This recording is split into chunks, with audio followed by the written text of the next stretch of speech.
A big shout out and thank you to listener Mark Radford. You're the man, buddy. He is our newest Patreon, and we just wanted to say thank you. If you're interested in becoming a Patreon, go to dialpodcast.com for more information. Thanks again. Shut up and sit down.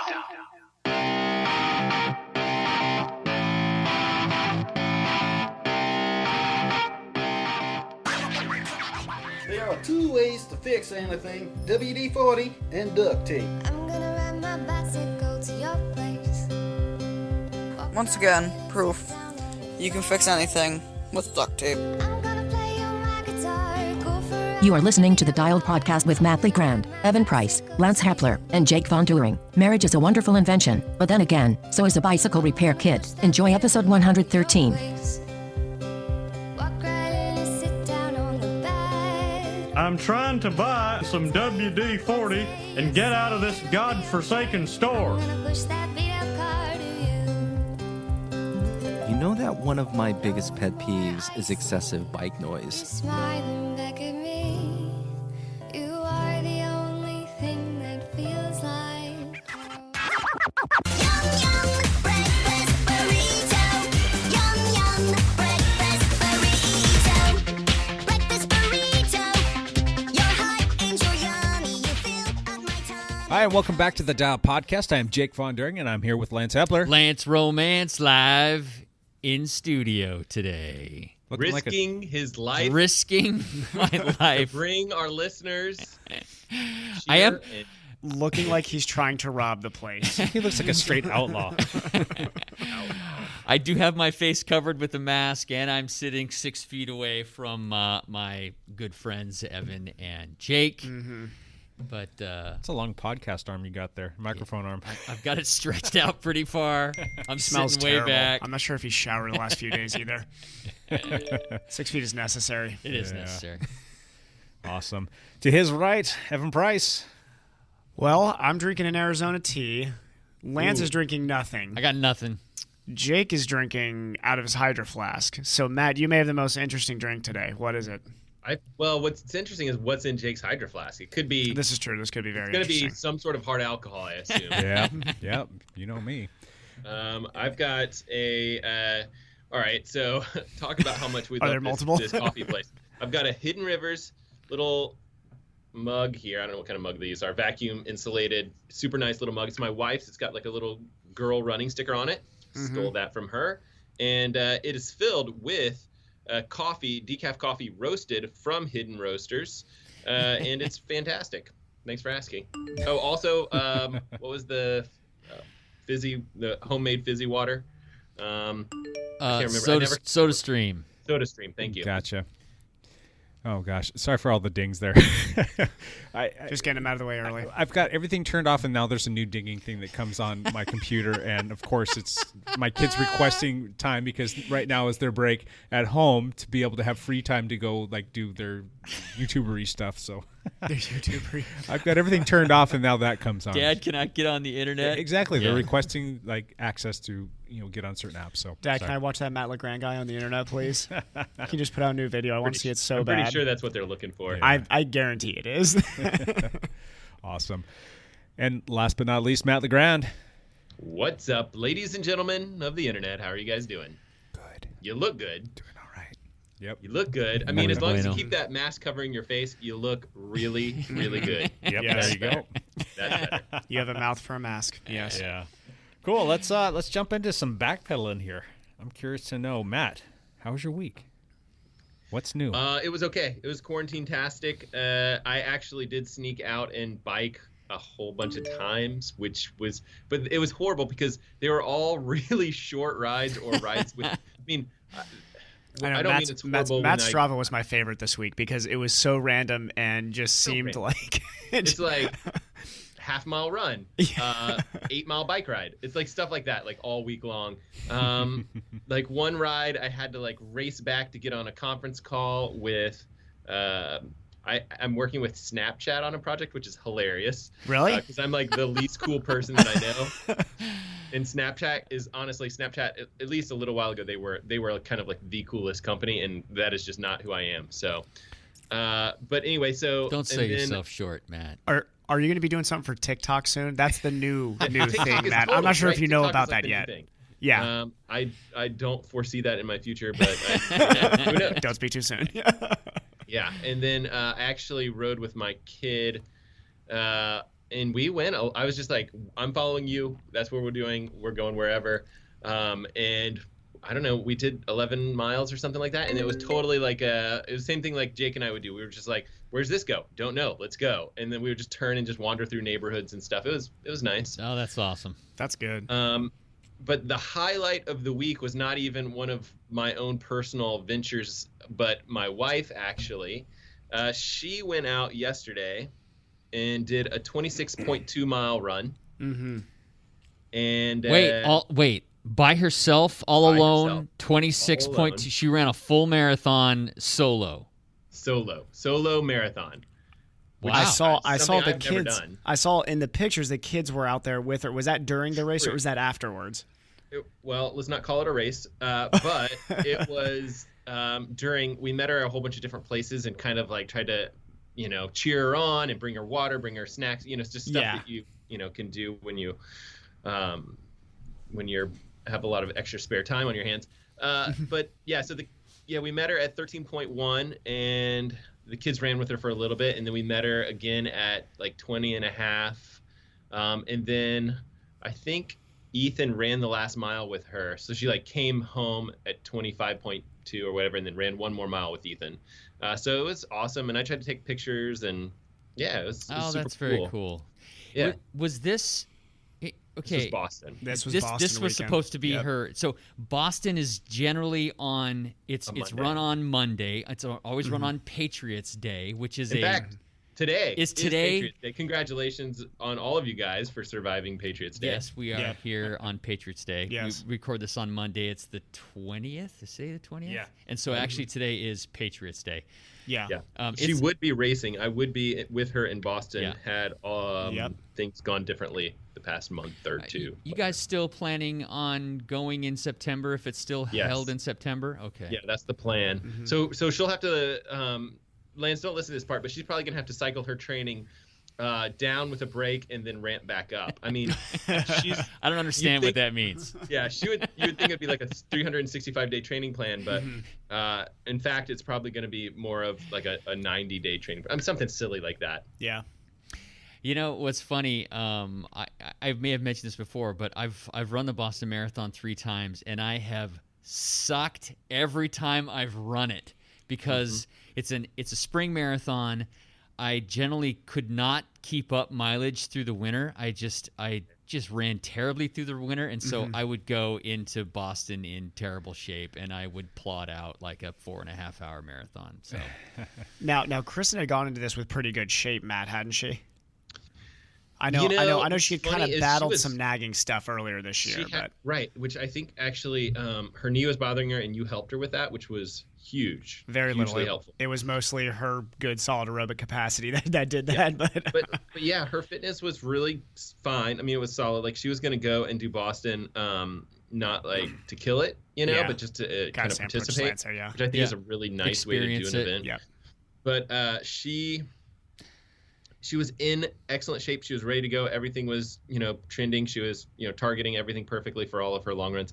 But then once the virus hit, then the marathon got canceled. It was like, do I really want to go out for a 22-mile run? Right. And the answer obviously is no. And so she basically like scaled everything back. She would go out and do a 10-mile run instead of, 22.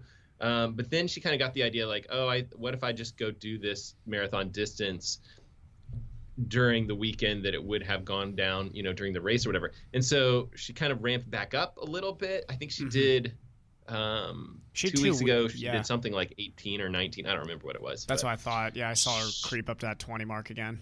Yeah, so I wouldn't say that her training was like fantastic or anything. It was fine. And she didn't like kill herself on this run. I think she ran 3:51 for her total marathon yesterday, which her PR's like 3:21 or something, so significantly slower than she could. But of course, it's more hilly here than it would be potentially even in Boston, right? Boston's a net decline. So I'd say, that she did a great job and that she needs to kind of take a little bit of a break now before she's even starts to think about ramping back up. So Matt, your wife's in healthcare. Has her time at work, has it kind of ramped up or is it backed off? I don't exactly know what she does in healthcare. Yeah, okay, so she's family medicine. She's family medicine, okay. Yes. She's a doctor. I knew she was a doctor. Yep. So the plan was for her to basically this week was supposed to be kind of they thought or were predicting that this was going to be peak week of or the next 2 weeks, this week and next week were going to be kind of peak weeks for the virus. And so the plan was for her to kind of like go full gown and just do straight up testing. And she was going to basically have to work some and maybe potentially work some weekends and things like that. And what's good is I don't think that that's going to happen at all. I mean, we're going to find out more tomorrow when she goes into work, but like every day could obviously change. But for the most part, like it looks really good. Like she's just going to have to maintain her normal work schedule. Gotcha. And she works basically 75%. She doesn't work full time. Like she's not, she works a few less days than most, and she does take care of kids and stuff like that. In fact, one of the reasons we probably do the podcast on Monday is because she can take care of the kids typically on a Monday. So cool. Works out. Well, we're just, super proud of her and all the healthcare workers out there and what they've sacrificed and what they're doing right now. It is just, it's neat to know somebody like Kristen and what they're sacrificing for all of us. Yeah, so, it's a huge sacrifice. I mean, every day when she comes home from work, I get a fire hydrant hose, and it's cold out right now. And so when I hose her down, you just blast her down in the front yard. That's brilliant. I blast her down and have her stripped down naked and blast her down, and it's in the middle of a cul-de-sac, right? Yeah, the neighborhood, just stands out there and heckles her. So it's a bit of a sacrifice. I like it. Awesome. Yep. Lance, backpedal. Backpedal for me. Let's see. I had a bit of a down week. I had a huge week the week before, and hey, big surprise, I felt it this week. I was a little tired this week. I still put in 12 hours, I think. What was it? I still put in 12 hours. And because you had gone over 20 the week before that, didn't you? Yeah, it was like 24. It was gigantic. God. But I had nothing else to do, and I'm like all anxious because I can finally train again after my accident, and so I was excited to get out there. But this week I was just like gassed. So I did ride outside several times. Actually, this is funny. I only rode inside one time, and it was just to do a ramp test for 25 minutes. Only one time this last week you did? Inside. Yep. Oh, man. A nice week, though. I mean, yeah. But yeah, I was able to. I rode with my wife several times. And you only rode 4 days, didn't you? Yeah. God, you put in big miles on those days. I took 3 full days off this week. That's because, good. Wow, that's good. A, I was just kind of a little gassed, and B, my daughters are home and my daughter's girlfriend, and we were just hanging out as a family and doing stuff, and I didn't want to miss out. So your Strava weekly mileage right now looks like the gradient from a Tour de France stage. Yes. It's like it goes big. We're high and we're going down, down, down, down. We're leveling out at sea level, and now we're climbing back up to the peak, and then a sharp decline here this week. Yeah. So Lance, you said you were feeling tired, but how was the hip feeling? Actually, I'm not feeling it at all. Get off the bike, because remember you were saying like you felt fine on the bike and you'd get off and you'd kind of hobble a little bit. The worst time it felt this week is I pulled out the pressure washer and went to do like a 20-minute job to pressure wash the hot tub so it was nice and clean, right? You weren't hosing your wife down like I was. Yeah, right. Except with the high-powered pressure washer, the gas-powered pressure washer. And 5 hours later, I finally put the pressure washer away because, you start pressure washing, you start seeing everything that needs to be pressure washed, and I just couldn't stop. Pop can't stop. And so once I was done with that, I couldn't walk without a limp for like the next 12 hours. Yeah, man. Just from being on my feet. So the bike doesn't hurt it at all. Power washing is brutal. That is like a hard activity just in general. So it was a little much. So yeah, my hip's feeling fine if I just ride and then lay on the couch with my feet up and watch bad movies. But if I'm doing anything more than that, I start to feel it. So I have to be. What's the worst movie you saw over the weekend? I've been watching all good movies, actually. Really kind of good stuff. What's the best? Terminator Genesis. Yeah, me and Matt, we were texting about something. All I was the Nick watching Cage movies. Terminator Genesis. I watched a couple Oscar contenders because my one daughter is a film student. So she knows good yes. films, obviously. We watched Jojo Rabbit last night. If you guys haven't seen that, it is phenomenal. It is a great movie. Rabbit? Jojo Rabbit. Okay, I'm going to put it down. It was nominated for Best Oscar for Best Picture. Is like Hulu. Could I probably find it? I rented it through Comcast, so I don't know. Huh. I have never even heard of that. Yeah, it's Jojo Rabbit. It's a Wakita Takedo movie. What's his name? I just butchered his name. He's this New Zealand actor director who is just fantastic. Huh. Jojo Rabbit. We're getting way off base here, but what else are we going to talk about? Yeah, this is right up our alley right now. This is good. Jojo Rabbit is about this 10-year-old boy in Nazi Germany who is a budding Nazi, and he has dark start. Okay, yeah, he has an imaginary friend who is Adolf Hitler, and they have this hilarious back and forth banter about stuff. It's a comedy, but it does deal with some dark things. Okay. Because it's Nazi Germany and they're hiding a Jew in the house. Anyway. Yeah. So, but fantastic. Don't ruin movie. it because I want to watch this you now. Will, yeah. Okay. You'll actually really like it. You'll laugh hilariously. You'll that's on this cry. weekend's list. You'll So Jojo Rabbit's a good movie. Yeah. Nice. Nice. Yeah, I'll quit talking about movies. No, you mentioned Germany, European cycling. There you go. So there's a connection to the podcast. All right. But highlight for me this week, I did ride a couple long rides outside. Once by myself, a couple times with my wife. She's been out going 30, 40 miles has been with getting me. some serious miles in, yeah. And actually, yesterday I snuck away with Jake. Yep. The two of us. Love it. We just happened to be leaving the house at the same time, and we ended up connecting, and just the two of us. And I rode like 70 miles, and Jake rode like 50. And this is what happens when you stalk people and find your friends. This is just like, we know when each other leave the house now. we did this beautiful route through North Clark County, which has a bunch of rollers that are just fun to ride. I definitely was not feeling all that hot. Jake was smoking me on every roller, and it was good to just feel like, oh, I am not that good. So that was good. That's a good reminder for all of us every once in a while. He was carrying fatigue. If it was any other week, he would hand me my lunch. So it was winning fun. the group ride. We all know winning the group ride is the most important thing. Yeah. Even these days when it's only a 2-person group ride.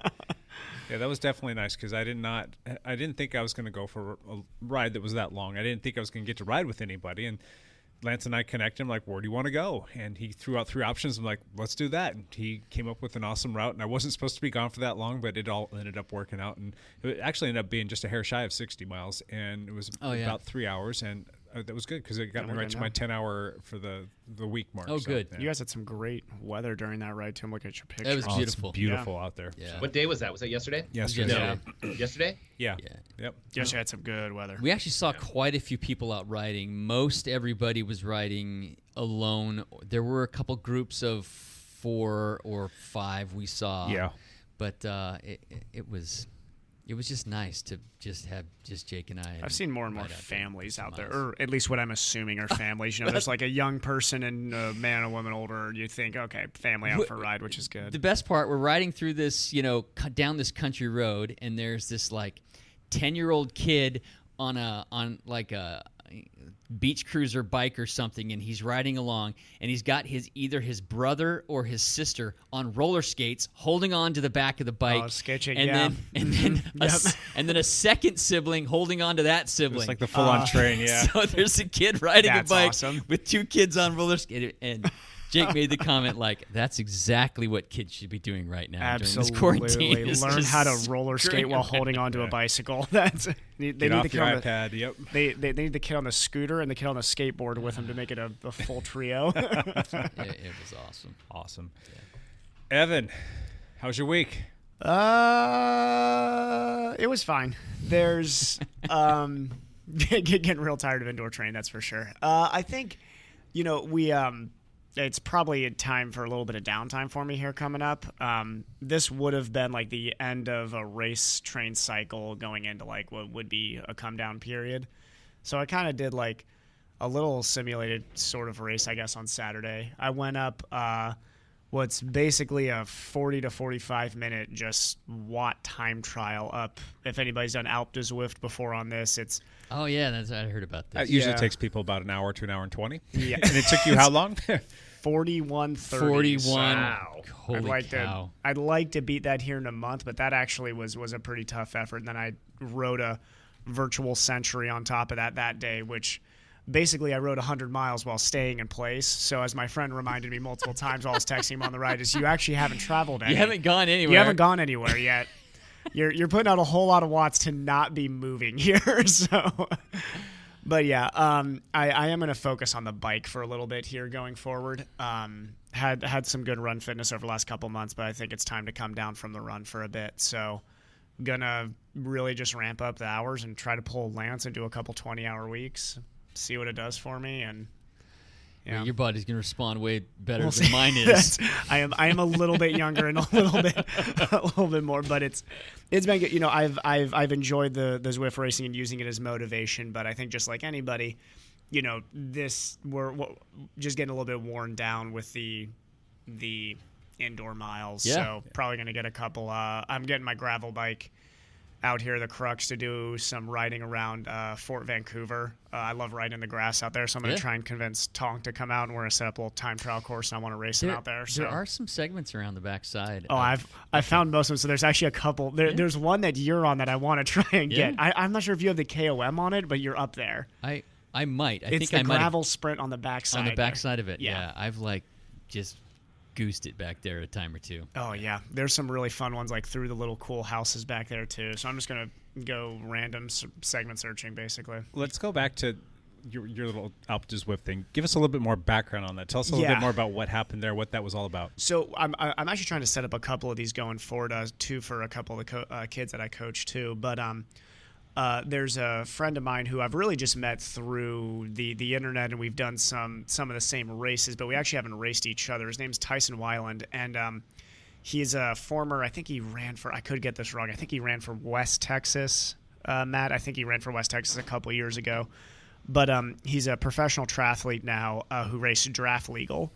Okay. And he is fast as all get out. He's a very strong swimmer, collegiate level runner, obviously, and is developing as a pretty darn good cyclist. A surprisingly big guy for a collegiate runner. Alpe du Zwift more favored my style of riding than his style of riding. But we decided that we were going to race each other, and he was going to open it up to, I think, a cycling team called Sakari that he works with.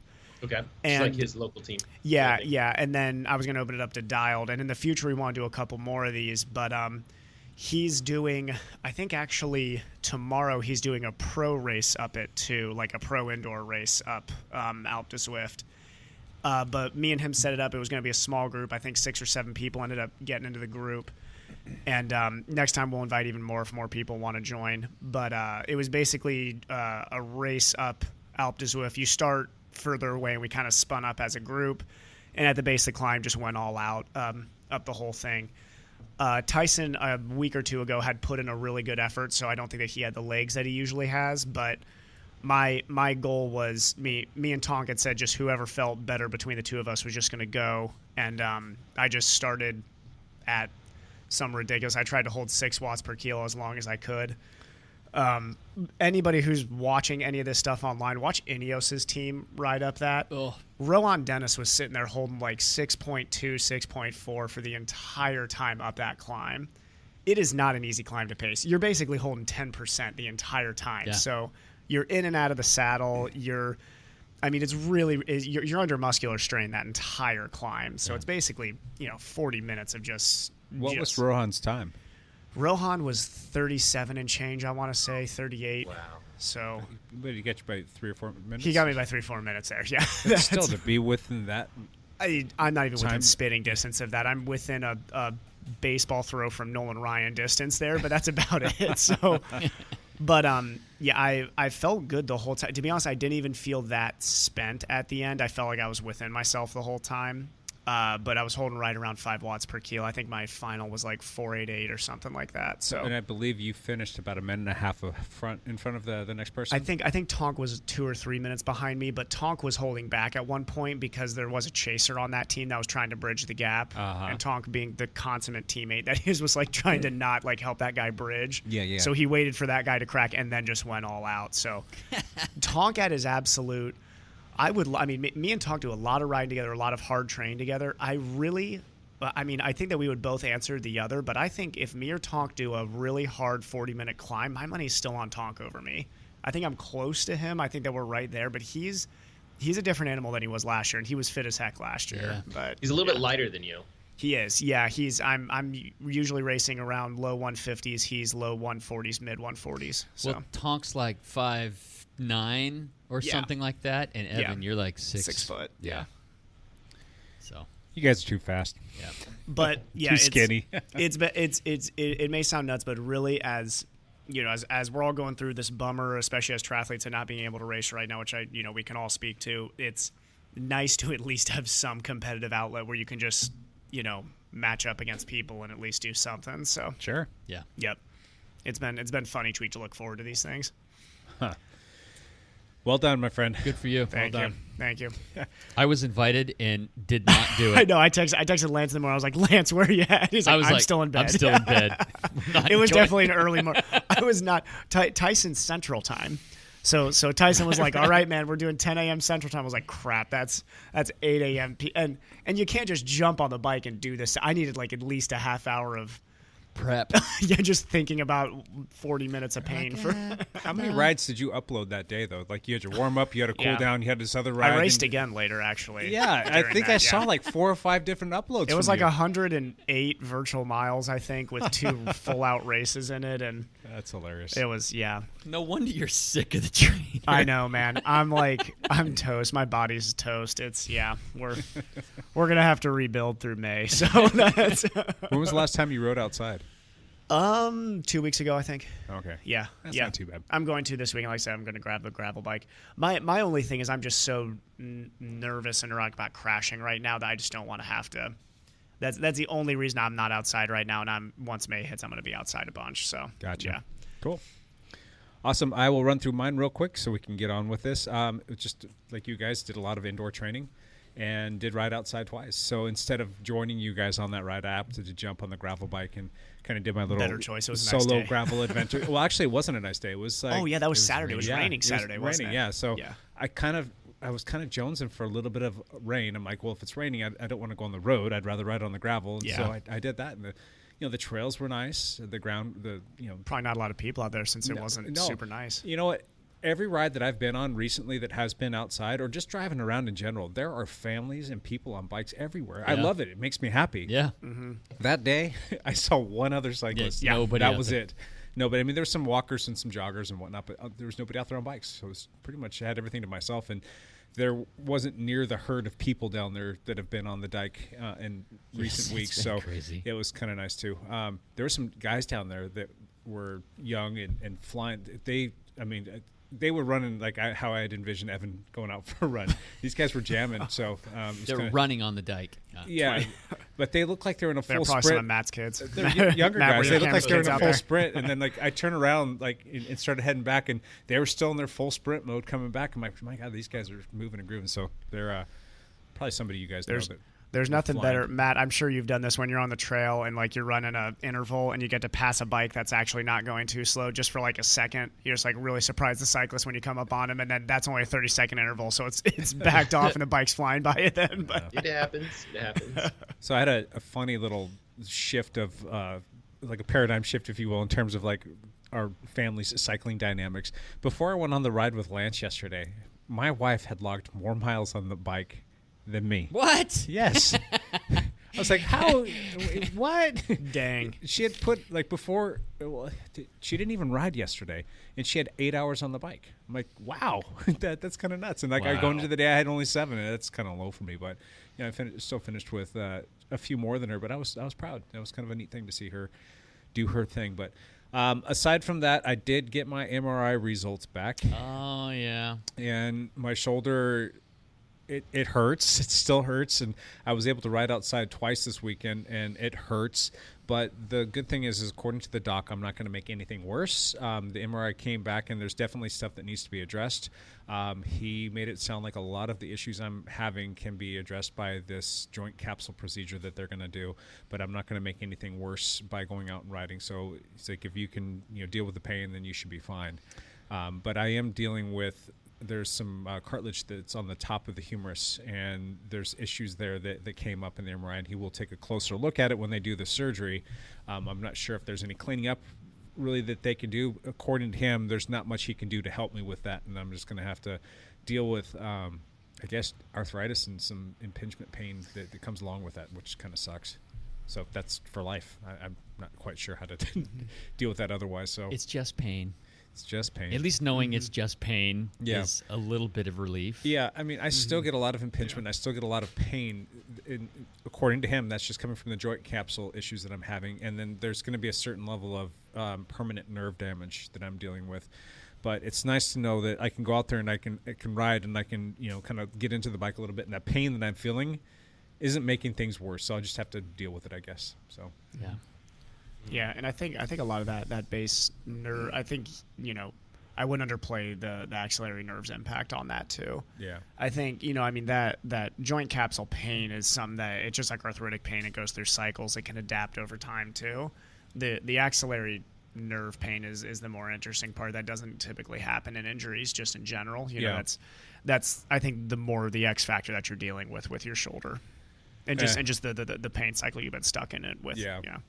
Especially when you're talking about load capacity on it. Yeah. It doesn't change anything, but just having that in the back of your head that you're not making something worse, or because the thing that I've been really worried about is like, all right, did I tear something? Is there something in there that needs to be addressed that I'm going to make worse, and then I'm going to have to go through that whole like post-op scenario again? That was god awful. I don't wish that on anybody, and I didn't want to have to go through that again. And I'm still going to have to go through it to a certain degree, but at the end of the day, it's not going to be quite as bad as it was before, and I just didn't want to get to that point. So it's nice to have that in the back of my head. Good. Cool. That is a wrap of the back pedal. Hey, guess what, guys? We got another Patreon. Oh, yes. Yeah. I thought whenever he starts with that, it's always the hot seat. And I was like, wait a minute, we're not doing the hot seat today? This is a real hot seat. No preparation. We've got another Patreon that jumped on board, Mr. Mark Radford. Big friend of the show. Mark is a great guy. Mr. Radford. Thank you, Mark. Mr. Radford's been a supporter of the show basically since almost the start, right? He gave us Christmas gifts. Yeah. I this has been like a long time supporter. I love our little bike thong. I love that thing. Mine's on my bike. I just wear it as a thong. That's funny. Matt, wait, is it actually called the bike thong? But that's what I call it. I still have mine, but I don't have the packaging, so I need to know if it's. No, that's not what the name. Yes, of the Evan, brand that's is, what they call it. I was wondering first. I was like, wow, that's an awesome name for that thing. If that's it. So big thank you to Mark. And thank you, Mark. Anybody is interested in becoming a Patreon, there's a couple different ways. You can go to our Facebook page. We've got a post on there that you can dig and find. If you go to dialpodcast.com now, it's on the homepage there. There's a link that you can click on there and go straight through. Or you can just go to patreon.com and do the search bar and just type in Dial Podcast, and we'll pop up there as well. And then there's a full tier of things that you can choose from, and any help would be fantastic. So thank you to everybody who has jumped on board. Awesome. Thank you, everyone. Yeah. Cool. Lead out news. We've got is the generic Champ Kind here? Champ Bailey? Champ Bailey, a character of my own fruition. Store brand. We do have some lead out news. Bike racing is still a giant question mark at this time. Yeah. Most race promoters don't know what to do. They're trying to reschedule or postpone races. We don't know if those postponed dates are actually going to work or not.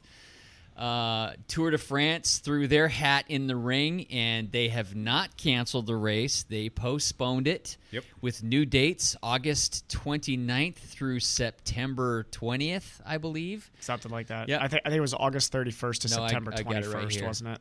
August No, 29th. it's 29th. 29th. That's right. Okay. 29th through September 20th. What's interesting is that they throw that date in there, and then all the other World Tour races, like the biggest races in the Like world, the Vuelta have to and the react Giro. and Yes. resettle. And it's like each in the World Championships too. It's like that one is one that falls. I feel like right in October. They're going to keep their dates the same, but all the other Grand Tours have to react and kind of shift around. So everything's getting shifted back. Yeah, so from what I've heard, the Vuelta and the Giro may be reduced to week-long races. Which would be, hey, I'll tell you what, if the Giro becomes a 1-week race, that will be the most exciting Giro ever. Yeah. I love the Giro more than any race because it doesn't have the political tactics that the Tour de France has. There's not a lot of careful mind games going on. The Giro's just go out there, you don't really know who's in awesome shape yet, and guys just kill it from the start. So it may make for exciting Grand Tour racing, but here's the thing is cycling can't, from what I'm reading, and I know we're all kind of reading the same stuff, but I tried to look into this as much as I could because, I had time this weekend on the trainer. So I really wanted to look into, can cycling survive a season without the Tour de France? And the overwhelming answer is no, because the sponsors will leave. For example, lose sponsors. Quick Step is threatening to leave the Quick Step is threatening to leave Quick Step. So, but that sponsor has been with that Belgian team for I would honestly have to look back. I think it's been the 90s. I think it was in the mid 90s. And they may pull their sponsorship. There are rumors and they've threatened to pull the sponsorship. Well, all those companies have to be. Everybody's in trouble right now. Yes, everybody's in trouble. So the tour is where pro cycling makes its money. Everything else is glam at that point. I mean, there's a lot of history, and I love professional cycling more than any sport in the world. But the Tour de France is the moneymaker for pro cycling. Period. So if that doesn't happen, or if it's pro cycling's done, if that doesn't happen, in its current form, it's done. Currently, I think this is all a bit of wishful thinking. I certainly hope that racing comes back by July, and that we do have some races that happen. But we don't know. We might not be through it all. We might not be able to race the way we think we want to race.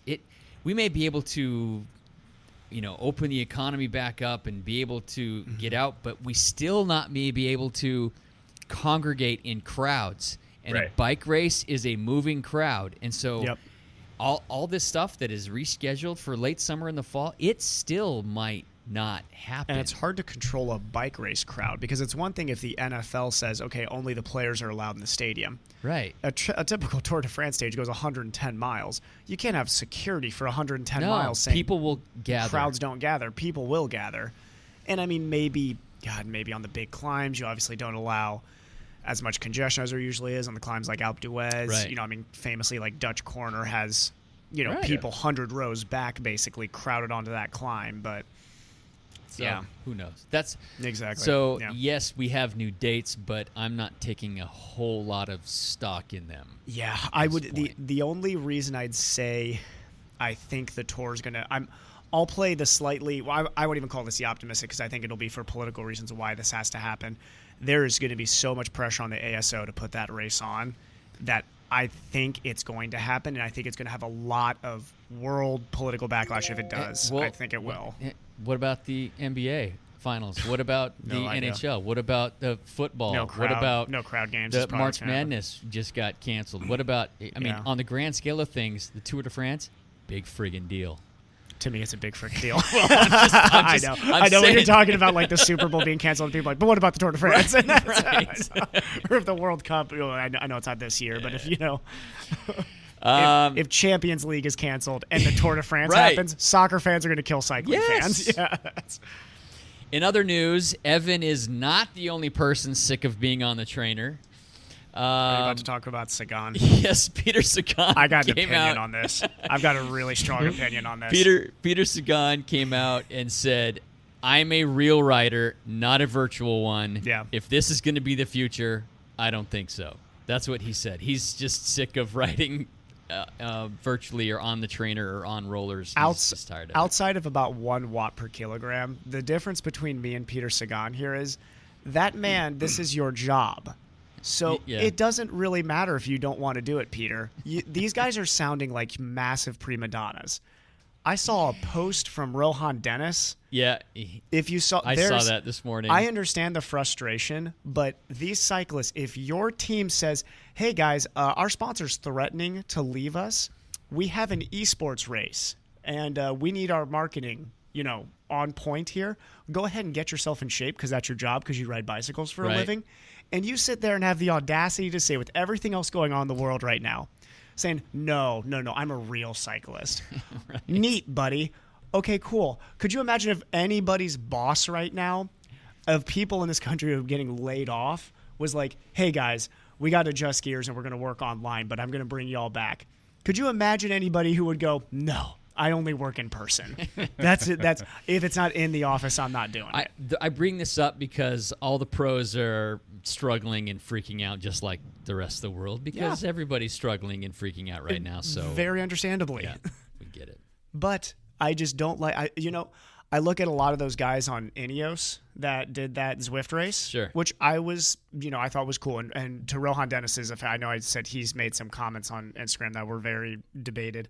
But the guy went out there and raced really well. He's clearly in great shape. Yeah.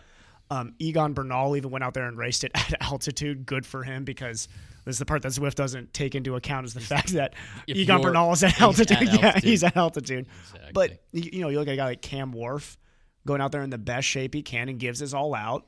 Ineos uses that as marketing material. It has tens of thousands of views on Zwift's YouTube. That is, if you're a professional cyclist now, that's the environment you live in. Right.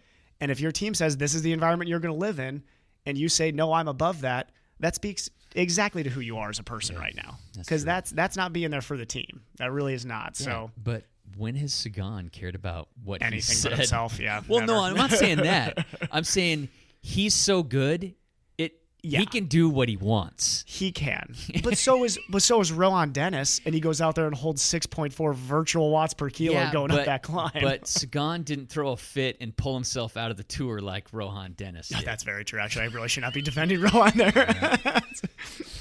He did. We don't know what the reason was. He would just threw a fit, and we all suspect it was because he really didn't like the bike he was supposed to be riding. And on the road, Peter Sagan is. Peter Sagan could go out there and lose every virtual race there. It doesn't matter. Peter Sagan jumps on the road, and he's the fastest cyclist in the. He may be towards the back end of his being guaranteed the fastest guy on two wheels in the world, but he's over the last decade. I haven't watched close. any of these races. How are the pros communicating with each other? Are they using Discord or? You don't look at me. I haven't watched a single one either. All right, so I've been watching way too many of these. Yeah, these indoor teams have actually been around for a couple of years now, and now these pro cycling teams are forming their own teams. Yeah. And I know that those indoor teams will have a quote unquote director sportif that's just sitting there telling them what's coming up, who's up the road, stuff that, so that they don't have to be trying to look at the data during that time. And at least from what I saw in the Ineos one too, I think that they were communicating back and forth. They may be using Discord. I'm not positive, but Lionel Sanders, I know, is on the Canyon CZ team, and he's always he's always talking during the races to somebody. For Sagan, if he were to get on and do one of these races, he would do fine. I would actually pay to listen to what he's saying to other people on Discord. Could you imagine I would love the to funny see Peter trash Sagan talking jump into one up? of these races. Man, he could It'd be hilarious. He could be even more loved if he would embrace that. And I know people, he hates indoor riding because he's beyond a real cyclist. He's the best. Yeah. But come on, man. We are begging for sporting stuff right now. We are begging for it. Do you think the NASCAR guys sitting there racing virtually either? Probably not. No. But they're doing it because this is a situation we're in. This needs to be a new segment on the show. Is we bring up a topic and Lance and Evan debate argue about it. We argue about it. I think at the end of the day we'd probably agree on this one. Probably no, we don't. You're an idiot. thought for sure on this one, I was like, I bet Lance will actually side with me on this. That like, we've been in this situation now for a couple weeks. By the end of this, Lance is going to be like talking about power-ups on Zwift and like strategy. He's going to completely shift. But well, Sagan is Sagan. I don't disagree with Lance, but I don't think that he should be taking the stance that he's bigger than the team and he's bigger than the sport. I mean, he should like what's good for the goose is good for the gander. Yeah. He's got to have that mindset. I mean, there was like a virtual tour of Flanders a little bit ago. I'm sure Greg Van Avermaet, in some of the best fitness of his life, was probably like, yeah, this isn't ideal, but I might as well go out here and race. Did you see when he won that race, you see his celebration? No, I missed it. He just like got off the bike and picked up his bottle and took a drink. And his daughter walked into the shot and he was like, eh. Yeah. That was basically Rohan Dennis. Rohan Dennis was like in his garage when he won the Alpe d'Huez climb and he just got off the bike. He's like, all right. Yep, exactly. All right, you got any other news? Champ Bailey, out. All right. Not a segment, not quite the topic yet, but we did have a listener question that came up on our last Facebook post. And that was from Nathan Skanke. He is a listener. He's been on the podcast before, too, when we did a listener hot lap with him. Yes, he has? Yeah, we did. A hot lapper. Yeah, we did our nutrition episode last week. And then he had a question. He's like, all right, you guys covered pre and post nutrition, but what are you using for nutrition on the bike? He's, I guess, been strictly a goo guy, but wants to switch it up. So wanted to toss this out there to you guys to see kind of what you generally use. Matt, what do you usually use? I know I've ridden with you. I actually, of everybody here, I don't know what Matt eats. Well, I do a variety of different things. Sometimes I will literally throw a breakfast burrito together and put it in the back of the jersey. Jake and Lance know that. Yep. I make burritos for everyone. Sometimes I force feed them on people. You're going to bike faster on the second half of this. You just force feed them a little breakfast burrito. And then you break away as soon as they're eating. Yeah, that's like, if you're going out for a long ride. Race-wise, I actually like Science and Sport, which is a goo type product that they have. It's like a runny gel. Yes. It's like, yeah. And that's why I actually like it, is because you're getting the same number of calories from a gel, but it's basically twice the size, which means they have a lot of opportunity to just make it more liquidy. So you don't feel, when you take a gel, the next thing you do is like grab your water bottle, drink some water to wash that thing down. Yeah. You don't feel that need to wash it down with that particular product. And I think it's fine. I think it tastes solid enough. I mean, having it be a little bit taller doesn't bother me carrying it, along the ways. Yeah. And so I use that in races. You haven't had it like fall out of your pockets or anything like that, Matt? Yeah, no, they're fine. Matt, I think it's. I tell you, what I like about the Science and Sport stuff is I like goos and I like Science and Sport as well. Yeah. But the goos always make my hands sticky. Oh, I hate that. Right? Oh, hate that. Because you get it on your gloves or you get it on your face. It gets everywhere. You get it. Yeah. It makes you sticky. I just lick my fingers until they feel not sticky. Right. It's But your tongue is covered in goose sugar anyway. So it's anyway. The Science and Sport, no stickiness. You don't get any That's stickiness. That's a good selling point. So it's actually easier to take in and you don't get sticky. But anyway. They're also they're like $3 a packet, so they're not cheap. Wow. So, yeah. Matt, you should make a YouTube video for them and just be like, "Don't get sticky." Sounds like a sketchy video. I just think definitely like if your bike is sticky and gross, like I don't know. I think after race bikes are just sometimes really gross, especially from a triathlon perspective. Oh, they're disgusting. Yeah. So the Science and Sport stuff is good. Lance, they always have deals. Don't ever buy it when you're not, on some sort of special. Basically, that's good to know. At least 4 times a year, they're like free, pack of sample goos. All you have to do is just pay for shipping. Like they're always doing some sort of deal. So just wait for it. Okay. Give it a try. Gotcha. But I actually do solid food for Ironman distance races. And I will do things like peanut butter and jelly sandwich with the crust cut off, and I smush them down so they're really dense. Have you actually done that in races, Matt? You've done the PB&J? Yeah. Oh, nice. Okay. Whenever I'm specifically training for an Ironman race, I'll do whatever I'm doing nutrition-wise for that Ironman race in a half before, and so I'll test the plan nutrition-wise, and so I'll do that. And like I said, burritos are legit. Like I actually think that's like a little power pack that you can eat.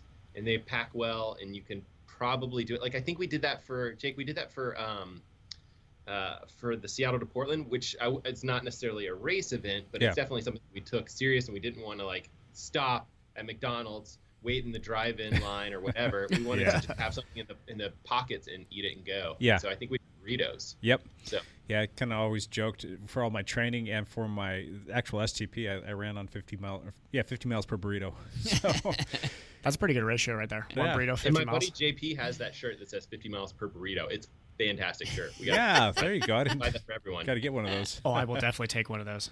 I've actually been doing breakfast burritos just in general, Matt. Cassie and I are making them and then freezing them for the week.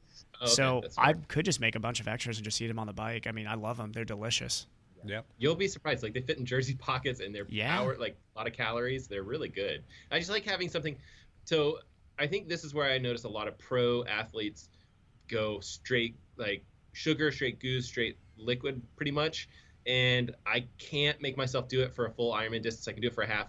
And I've noticed that having something solid and real in my stomach just feels so much better. And it's mostly a feeling thing. Like that much sugar, you don't want to get that stomach, like gut bust kind of feel. And so having something real, I feel like that's a smart idea. But I also noticed that the fastest people in the sport are not doing that. And so for you, Evan, it's definitely something that you should experiment with. Yeah. See what might work well for you. I've really gone away from a lot of. I mean, I still will use Huma gels. Huma gels are the ones I like the best because I feel like of all the gel types, they're the least pure sugary taste feel. They're supposed to be lower glycemic index. I'm not sure if they actually are or not. They still have pretty high sugar content. But they're the chia-based ones. Have you guys seen Huma? Does anybody else here ride Huma? No. I don't. Okay, they're like a chia-based gel, basically. All right. I like them in the past. When I race, Matt, especially at the 73 distance or below, I'll always use them because I'm just always fearful of gut stuff on the run. Ironman will be different. Obviously, I've gone with pretzels on longer rides, smash up into a bag, and I just keep them in my back pocket. But something I'm going to consider going to once it gets hot and we start burning higher calories out on the rides is I'm going to do baked potatoes in tinfoil in the back pocket. Not like a hot, like I'm not going to take it. I'm not going to take it. Lance is looking at me like I'm an idiot here. I'm not going to take the baked potato out of the oven and be like, into the tinfoil, here we go, in the back pocket.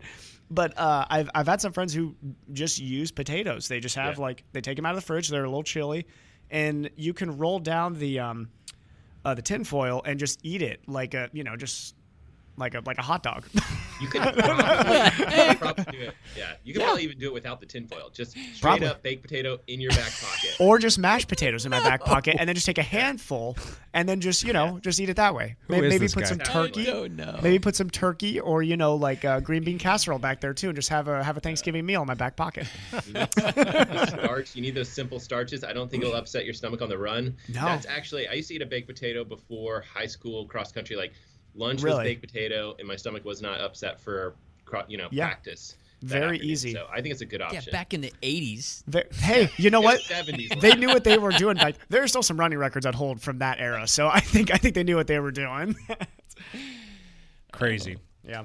I think a lot of it really depends on the amount of time that you're on the bike. I mean, if I'm doing anything inside of 2 hours, I'm generally not bringing too much to eat. Same. Yeah, I'll throw some. What about if you're doing a super? Do you ever eat during super hard efforts? So let's say that that you're going on we're doing a climb up Sky Road and we're going all out. You gonna bring anything? Yeah, I'll bring scratched shoes. If the ride time's going to be inside of 2 hours, I've found that those work well for me. They don't make a mess. I will even use those on races as well because I think that they're very easy to ingest and throw in your mouth. Now I will take them out of their bag. I'll put them in a Ziploc bag and leave that Ziploc bag open so it's easily accessible when I'm reaching back in my jersey pocket. That's the hardest thing with scratched shoes is when you're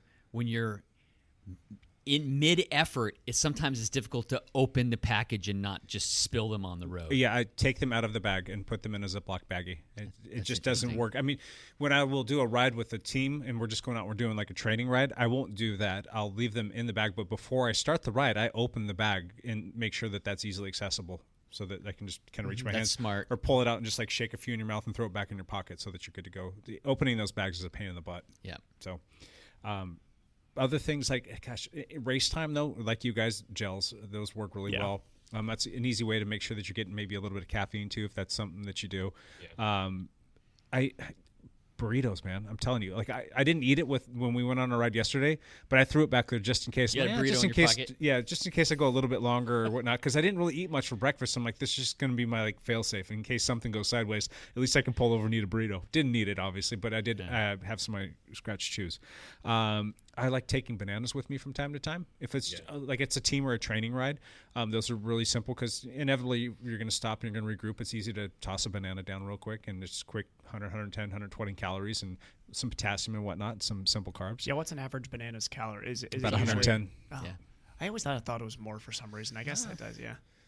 To me, a banana's too much chewing. I know it sounds strange. No, it's very palatable. I mean, you can like just smash it and swallow it. You don't have to chew it. You don't have to break it down. I'm eating a banana wrong then. I don't know. Maybe There's a I'm lot just- more chewing with a baked potato than there is a banana, dude, let me tell you. Not mashed potatoes, though. Just gonna scoop out a Have you guys, a have any of dollop you guys of tried the mashed Martin potato. gels? Oh, I was about to talk about those, Matt. Yeah, the Martin gels became popular with Eliud Kipchoge's sub 2 hour event. I've been wanting to try them, and I actually think that they're kind of hard to get a hold of. But I've tried them. I've used them off and on for the last year or so. They're a thick gel. It's like almost like jelly. It's like a so they're thicker than just regular They say gels. you don't need water That's with correct. it. Is that right? Like, Yeah. have you had that Yeah, experience? you don't need water with them. Okay. But again, they're very expensive.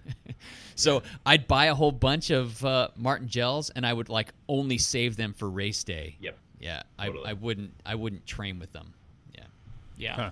What are some other things that you guys will take with you on the ride food-wise? Like, I'm a big subscriber to whole food. Again, can't take that on a race. But for all the training, which is the vast majority of everything that we're doing, what are some other food things that you're taking with you that will substitute that of a gel? I usually go with a pescatarian diet, and I'll take Swedish fish with me. That's not a whole food. That is not what he asked. So mashed potatoes, fish from Sweden, a dollop of mashed potatoes in your back jersey pocket. just like the diet podcast. I am purely here for comic relief in this conversation. Got gravy and a sports ball. A cycling cap makes for a great plate or bowl while you're riding. I don't ever use Whole Foods on the bike. Really? No. Really? I just never have. You go on long, consistent rides too. You could like be eating your lunch out there. I just don't. On training rides, I always have some kind of solid food with me. Cliff blocks or Cliff bars. Cliff made this one product that was like, I can't remember what it's called. But Shot blocks? Not shot blocks. They made another product where it was like two things together, and it was much softer than their Cliff bars, but they've discontinued them, so I'm going to quit talking about them. but when I heard they were discontinuing them, I bought like 4 cases of them because you're almost out then, huh? Yeah, because I like them a lot. But I use solid food on training rides. I never take solid food racing ever. I don't either. It's really. always gels Other than or chews, the Science and Sport Okay. packets. I really like the Science and Sport packets. They just go Yeah. down easy. Yeah. So everybody who uses Science and Sport, I've heard nothing but good things from. And you don't get a big buzz from them. You don't drop real low. You just get this even energy from them. That's what I like about them. Yeah. Cool. Whereas Swedish fish, you'll big bump. You'll bump and Oh, crash. trust me, I was smashing some Swedish fish on the way up Alpe d'Huez over the weekend. I think I had 3 packets during that time trial. So, but they were the mini ones or the Easter ones. Have you guys seen that? There's not nearly enough of those. I'm a gummy aficionado. I'm fully aware of Swedish the fish. little eggs ones, which Yeah. to me is like, is that a fish egg or is this just an egg? They weren't clear. All right, anything else to add to this, guys? Nope. All right. So hope that helped out a little bit, Nathan. If anybody has anything interesting that they use on their rides, let us know. Yeah. Post it up on one of these things. So We should really get like I want to hear from people who really eat like real like food on their longer rides, because I've heard some stories in the past of people just bringing like a turkey sandwich with them. I had a crazy story once of a guy who tinfoiled like a big turkey leg and brought it with him on rides. I bet it's good. We had some weird people in the Midwest, man. I don't know. I love Ohio, but yeah. Back in the 80s. Back in the 80s, they used. Well, I know there's old videos of Lance Armstrong. You should just carry around the old the old Cokes, like the original Cokes. Just Yeah. put them in his back pocket at gas station stops Yeah. and go on his rides in There you go. Texas. Yeah. Oh, there's energy bars that I used to make too. I haven't made those in a while, but those are another thing that I would make that were A homemade one. Yeah, those were really tasty, but that's a whole Nice. other topic thing.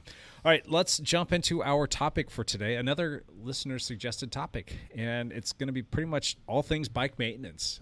People have been wanting to know a little bit more about that, and I think in this day and age, kind of what we're dealing with right now, a lot of people have been jumping on the bikes, like I mentioned earlier in the podcast. A lot of families are out there riding, and I think a lot of people just probably haven't touched their bike in 2, 3, 4 years. Who knows? It's been that garage ornament up there with a bunch of dust on it. They bring it down, they dust it off a little bit, throw a little bit of air in the tires, and they go out and ride, not thinking about the fact that it might need a little bit of bike maintenance. And then you have that person all the way to the people like Lance over here, who's 24 hours a week on his bike and having to do maintenance that people would normally do like once a month. He's doing it like once a week because he rides doing so it much every week. Yeah. We even stopped Could on you your come ride over and yesterday clean my just bike, to please? do a couple little tweaks and whatnot, just because those are the little things. I mean, these are machines and they're mechanical in nature and they have to be maintained, and it's just it's a never-ending process. So let's jump into bike maintenance. I'm kind of curious, how often do you guys maintain your own personal bicycles? I'm looking at you, Evan Price.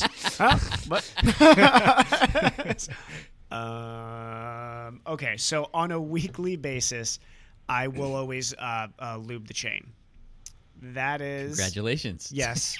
So after lubing that chain, I will then wipe it off. And as there has been some salt growing on the bike, I'm not sure where that's coming from, but I have started to just take like the wipes now, and I'm like wiping down the frame a little bit more consistently.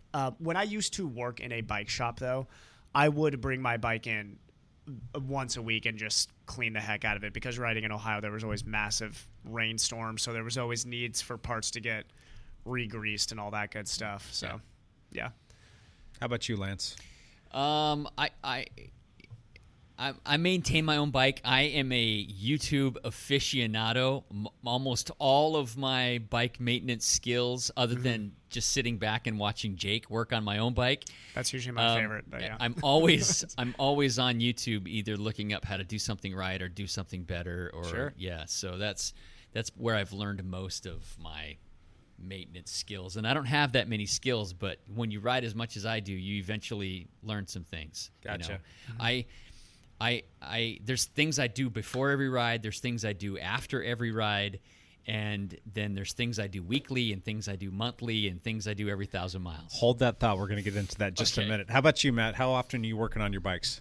So I'm probably more on the lines of Evan, where I don't keep a strict schedule of anything. I'd say a lot of it depends on like weather conditions. I think if you're riding in rainy and grimy conditions, you tend to need to maintain your bike a little bit more frequently, more cleaning and things like that. More frequently, you might want to check the chain wear with like a chain checker tool, things like that.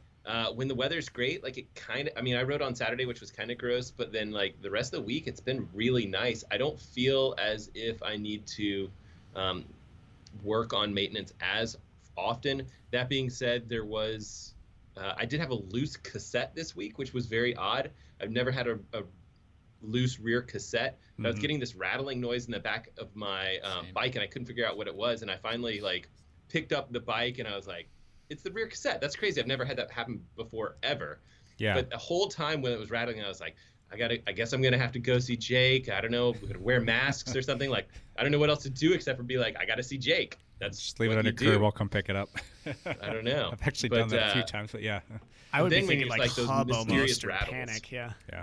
Lance actually had the same issue. And it was funny. We were riding together, and I was behind him, and his bike makes any little noise. I'm like, all right, what is that? And I'm trying to diagnose it, and I'm come up and I'm listening and looking, and Lance, I think you might need to tighten your cassette. Is that what it was? It was. It needed like a revolution. Yeah. A full revolution to tighten up. Oh, wow. Yeah. That is pretty loose. Yeah. So mine was at least that loose. Maybe it was I was surprised. I was thinking maybe the spoke had given out or something, because it had that sort of certain rattle to it. Yeah.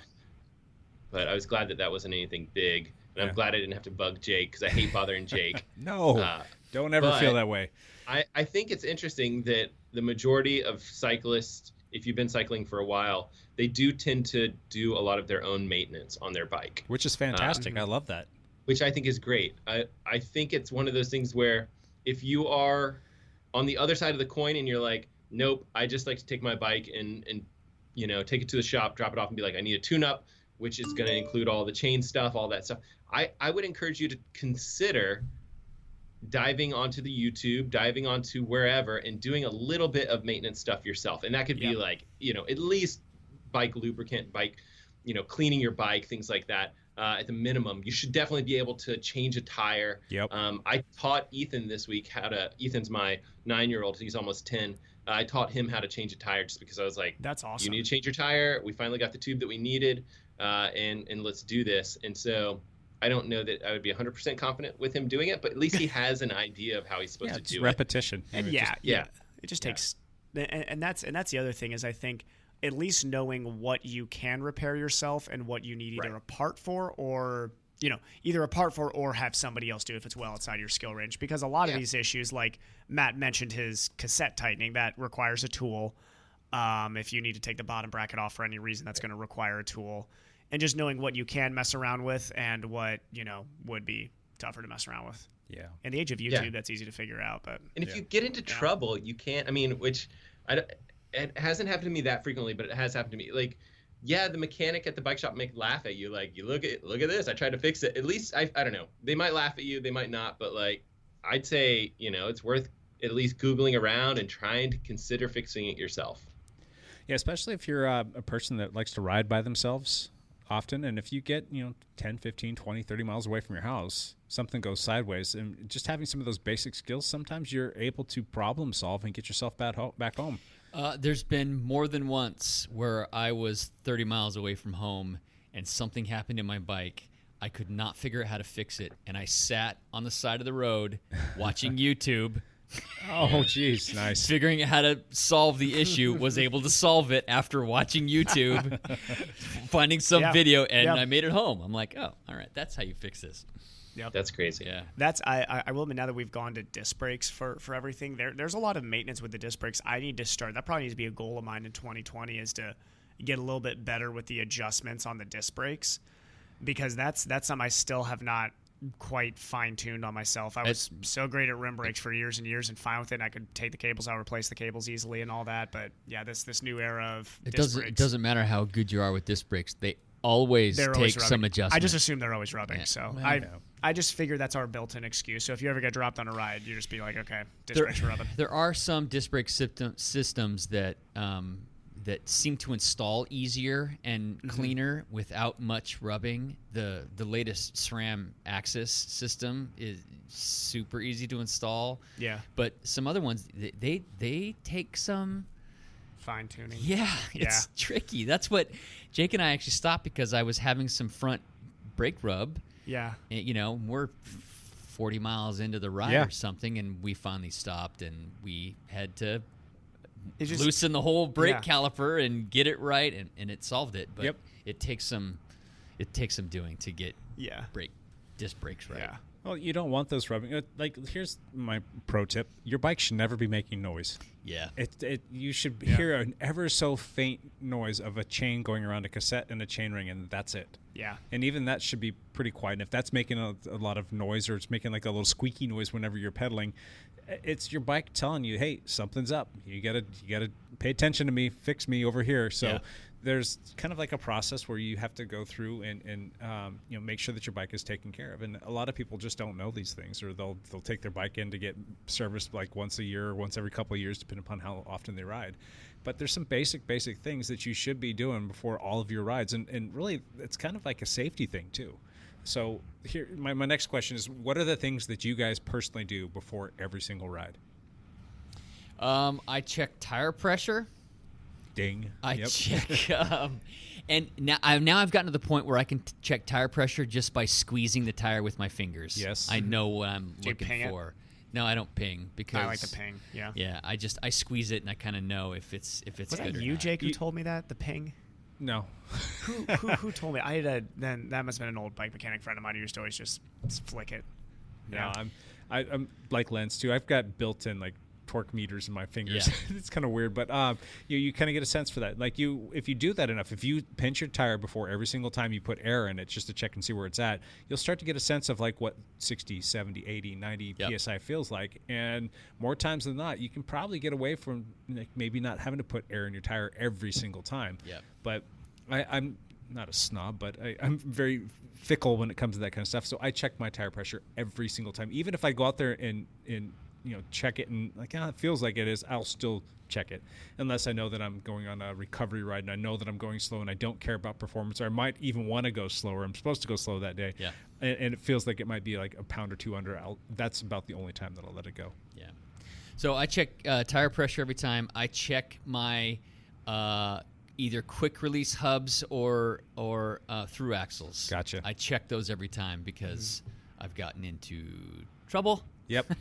I should probably start checking the through axles more. 'Cause this is my first through axle road bike, so they can they can loosen up. They can. It actually happened to me at a cross race last year. Bad. Yeah, I'm in the middle of the cross race, and my rear cassette was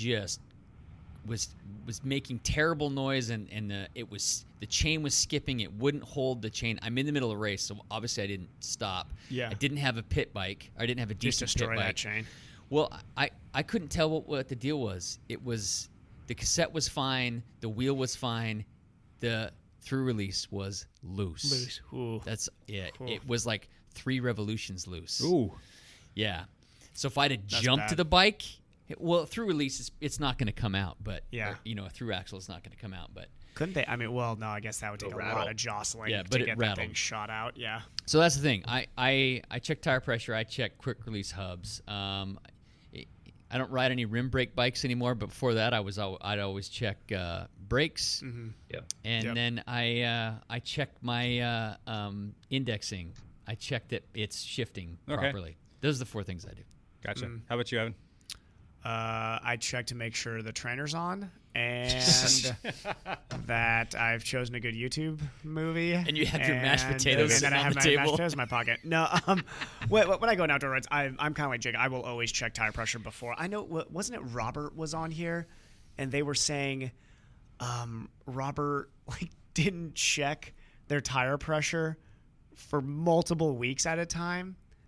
I think that, but they can get away with it. I think it was Robert. Yeah, they're so stinking skinny and light. I know. Yeah, they ride it like what? It's like 40 psi. 40 psi. I'm like, my God, I'd be sitting on the rim of that rides at like mountain bike pressure. But no, I'm kind of with you. I like to sit at like 80 to 90 on typical rides, so I will always check that. I do if I'm ever stopped during group rides, and the old check my tires. I always just ping my tires just to make sure. Just because I don't trust my finger calipers like I do Jake, and I can hear a C note probably better than I can feel in my fingers. But outside of that, it's tire pressure. I will check shifting, and it used to be rim brakes. I would obsess over making sure that nothing was rubbing. Yeah, but that was about it. And I would always keep a little spoke wrench in my pocket back when I felt more confident with rim brake adjustments. Now that I ride disc brakes. Yeah. I feel like if I was to touch any of those spokes, I would just throw it so far off it wouldn't even have a prayer of staying straight. But those are the 3 is rubbing, shifting, and then tire pressure. What about you, Matt? Just like all of you guys, definitely check tire pressure. A lot of times when I go out riding, I kind of rush out the door. I'm either meeting Jake or something like that. We'll do our hey, I'm riding in 5 minutes thing. And so kind of minimal as far as going over everything on the bike. But I will always check tire pressure with a squeeze. I don't always have to have my tire pressure perfect. If I'm doing any sort of reasonable ride, I'll put fresh air. We always joke around about, oh, you don't have fresh air in your tires? We always pump your tires up to have fresh air in there. And that means you're going to be on a specific, a specific amount of tire pressure, which is nice. And then the one thing I do is I spin my wheels and take a look at the tires themselves. Sometimes I actually just run my hand over it, which is probably a mistake because if there was something in there, I would probably cut my hand. But I just kind of give the tires a quick inspection. The other thing about spinning your wheel like that is you'll see how it's tracking within the brake pad. And so most of the time I don't have to adjust my brakes, but sometimes I do. And again, I'm riding rim brakes, not disc brakes. So When I switch over to disc, that'll be a whole nother game to figure out. And then the one thing that I've been trying to do, and I would encourage everyone to do, all of our listeners, is just to take a once over, just really quickly look at your helmet and see if there's any cracks. Just because we don't know what our kids have done to our helmets in the garage, but I imagine that they're using it as a soccer ball. So. Yes, all good information. Yeah, I'm pretty much in alignment with all of you guys. The only thing that I do above and beyond just feeling it is I'll actually take a look at my tires just to make sure that there's no slits or cracks. I'm pretty good about staying on top of that. So I'm not generally looking for like weathering cracks. I'm more so just looking for foreign objects that I may have picked up, or looking for cracks, or not cracks, but slits from things that I've hit in the road. That's the only problem I've ever had with tubeless tires, is getting a major slit. And usually it's pretty catastrophic. But when we were on the team training camp, I did have a slit that that went through, but didn't actually compromise the tire until like 2 rides later. Like I just put a new tire on. I think I had to like buy one from Lance, and I ended up having that same tire because it just got slit that I put on there. I had that same tire get another slit in it, and I was like, oh my god, these things are too expensive to have this already happening. And I'm just going to ride it until it goes bad, and then I'll just put a tube in it. And sure enough, I had to do that. Ended up going bad. Yeah, riding back from Oceanside, had to pull over. Yeah, it kind of sucks. So I had to put another new tire on there. Thankfully, not thankful, but Lance had another one in his car that he gave me before he drove home to go see the doc. Yes. But there's for me, it's not so much about checking before you leave on a ride, but probably more important for you to do the little things when you return from a ride so that your bike is ready. Like the air pressure thing, that's a no-brainer. But for me, it's like whenever I get back from a ride, that's usually when it's fresh in my mind, like my bike was making this noise or that noise, or it was behaving this way, and I know I need to make that check. I'll try and take care of it right then and there. And if I don't, I leave a little stack of sticky notes, little Post-it notes on my workbench, and I'll write down on that sticky note exactly what it is, and then I'll take that sticky note and put it up on my top tube so that I know before I go on my next ride, hey, Jack, well, take care of these things before you go out there on your ride because you didn't have time to do it beforehand or after you finished your ride. But for instance, like this past weekend, I went on that gravel ride and it was raining out. My gravel bike got covered in mud and grass and grime and all that other stuff. So I just went ahead and took the time, leaned it up against the side of the house, sprayed it off with a hose, got everything out of there, brought it and bounced it a few times and got as much water as I could, brought it back in the garage. Got out the air compressor and I blew out all the bearings, all the contact points, the calipers, made sure that all that stuff was as dry as possible, including the cassette and the chain. And then I lubed it up, and there was a couple little tweaks that I wanted to make to it based on how it was riding. And now when I go to ride that bike next time, it's golden. I just need to check tire pressure and go. So that's generally my recommendation to people, is make the changes or do the things that you need to do to it after you are done riding. Because sometimes, like Lance, when was the last time you rode your gravel bike? It's been a week. Okay. For you, that's a long time. Yeah. So for like the layperson, that's like a month of not touching a bike. True. Yeah. You know, and if I didn't make those things, those changes to it, you forget. You forget. Like, crap, I'm out. Like you're a couple pedals strokes in, and you got to go meet somebody, and you're supposed to be there, and like, shoot, I forgot to service fill in the blank or change fill in the blank. Yeah. And, now it's done and it's ready to go, and all you have to do is air it up and go ride with your fresh air, right? Fresh air. So that's kind of my 2 cents. But I think that people, even if you're not mechanically inclined, you still need to have a certain level of things that you know how to do on your bike. We've talked about the chain checker. I think that should be in every single person's tool chest or your tool bag or wherever it is that you keep your tools, because that's where things can really start to go wrong and go sideways. Like it's going to be pretty much the thing that causes bad shifting.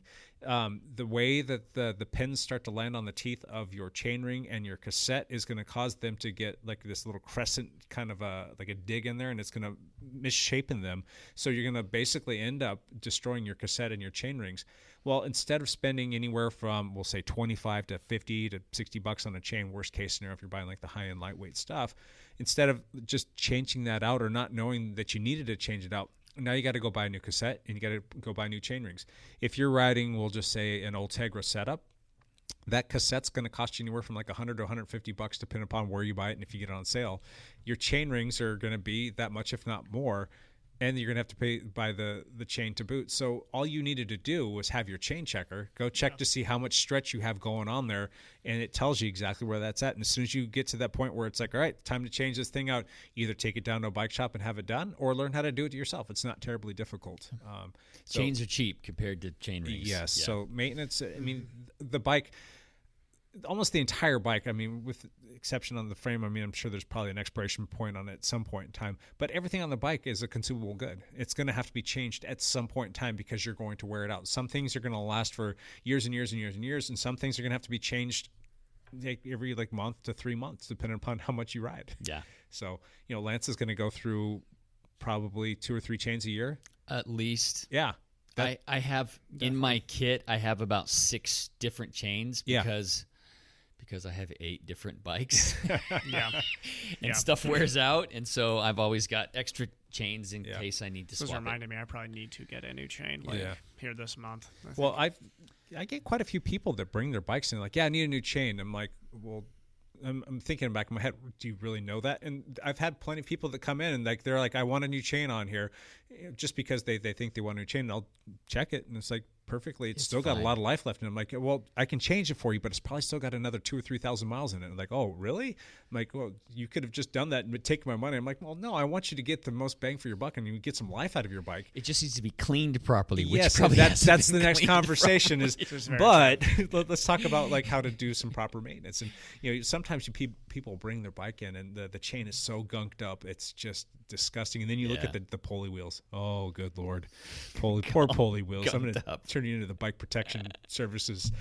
There's so much grime and gook in there, and it's all built up over time, and you get the dirt and all this stuff that kind of coagulates there, and it's like you try and like turn the cranks over, and they're like making this like deathly, like we're about ready to die squeaky noise. Yeah, it just clean your bike. It's not terribly difficult. Do you guys, speaking of cleaning your bike, do you guys have cleaners that you like or that you recommend that you use pretty frequently and often?